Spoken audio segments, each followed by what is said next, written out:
પ્રદેશમાંથી સૂચવેલું નામ લઈને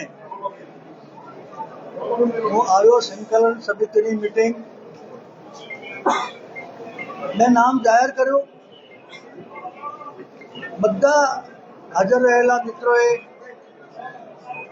એ નામને વધાવી લીધું છે અને એ નામ છે ડોક્ટર જયપ્રકાશ મહેશકુમાર સોની.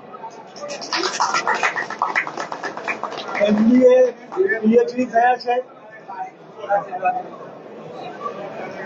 NS યુનિવર્સિટીમાં આસિસ્ટન્ટ રજિસ્ટ્રાર હતા અને સેન્ટ્રલ યુનિવર્સિટી ગુજરાતમાં રજિસ્ટ્રાર હતા.